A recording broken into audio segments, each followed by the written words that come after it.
Hello दोस्तों, welcome है आपका स्पेशल नॉलेज पी में। कैसे हैं आप सब दोस्तों। संतान सुख और पुत्र प्राप्ति की कामना किसे नहीं रहती है। और अभी पुत्रादि एकादशी आने वाली है। पौष मास की एकादशी को पुत्रादि एकादशी के नाम से हम जानते हैं, जो कि 2 जनवरी 2023 को पड़ेगी। तो दंपति निसंतान हैं, उनके उज्जवल भविष्य के लिए संतान प्राप्त हो, इसके लिए उन्हें पौष पुत्रादि एकादशी का व्रत अवश्य रखना चाहिए। और आज मैं उसी के कुछ खास उपाय लेके आई हूँ, जिनको आप जरूर कीजिएगा। अगर आपकी संतान नहीं है तो आपको अवश्य संतान की प्राप्ति होगी। अगर आप संतान प्राप्ति की इच्छा रखते हैं तो एकादशी के दिन पीले ताज़ा फूलों की माला बनाकर भगवान विष्णु को चढ़ाना चाहिए। साथ ही भगवान को चंदन का तिलक भी लगाना चाहिए।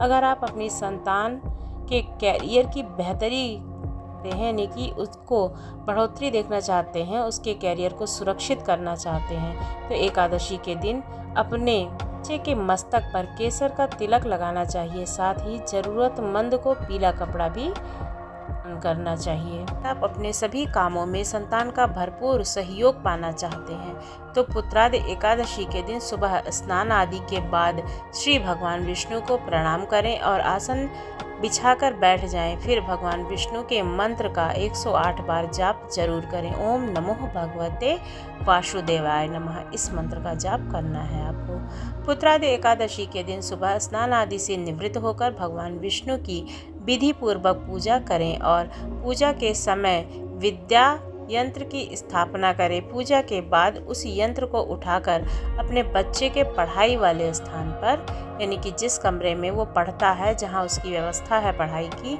वहाँ पर स्थापित कर दें या फिर तबीज़ बनवाकर उसके गले में पहना दें। लेकिन कुछ बच्चे जैसे तबीज़ नहीं पहनते हैं, तो जहाँ पर वो विद्याध्ययन करते हैं वहाँ पर भी रखने से आपका काम हो जाएगा।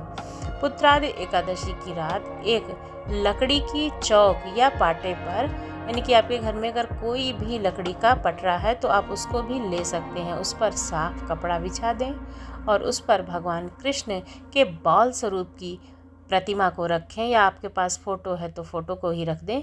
उसके सामने देसी घी का दीपक जलाएं। अब उसको मंत्र पढ़ना है, ओम गोविंदाय गोपालाय यशोदाय सुताय स्वाहा।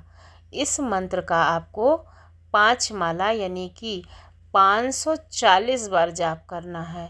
माला अगर तुलसी की हो तो बहुत ही अच्छा है, अगर नहीं है तो आप लाल चंदन की माला या स्फटिक की भी माला ले सकते हैं। और जाप पूरा होने के बाद घी के दीपक को बुझाएं नहीं, उसे जलता वहीं पर छोड़ दें, वो अपने आप ही बुझ जाएगा। इस प्रकार करने से भी आपको संतान सुख अवश्य प्राप्त होगा। मित्रों, एक भगवान शंकर का बहुत ही अचूक उपाय है, जिसको भी आप एकादशी के दिन कर सकते हैं और जिससे आपको संतान की प्राप्ति अवश्य होगी। उसके लिए आपको करना क्या है कि एक पान का पत्ता लेना है और उस पर सफ़ेद चंदन से ओम लिखना है और इसके बाद में उसके ऊपर आपको गेहूँ रखना है। फिर उसके बाद उसे भगवान शंकर की मूर्ति पर या मंदिर में ले जाकर चढ़ा देना है। आपको घी का दीपक जलाना है उनके सम्मुख। गाय का अगर घी है तो बहुत ही अच्छा है। और इसके बाद में उनसे प्रार्थना करनी है पुत्र प्राप्ति के लिए या संतान प्राप्ति के लिए, तो आपको संतान अवश्य ही प्राप्त होगी। और एक उपाय है जिसमें आपको करना क्या है, आपको 250 ग्राम आटा लेना है और उसकी गोलियां बनानी है। उसमें गुड़ और चने की दाल मिला लेना है, यानी कि जब आप गोलियां बनाएं तो उसके बीच में गुड़ और चने की दाल को भर दें और फिर इसके बाद में उसे ले जाकर गौ माता को खिलाएं। उनसे अपने संतान प्राप्ति की कामना करें। और साथ ही आपको करना क्या है कि आप मोर का एक पंख लें, जो भगवान श्री कृष्ण के मंदिर में ले जाकर उन्हें समर्पित करें। थोड़ी देर उनके चरणों में रहने दें। आप वहां बैठकर भगवान से पुत्र प्राप्ति की कामना भी करें और फिर उस मोर पंख को उठाकर ले आएं अपने घर में, अपनी तिजोरी में या अपने सुरक्षित स्थान पर कहीं रख दें।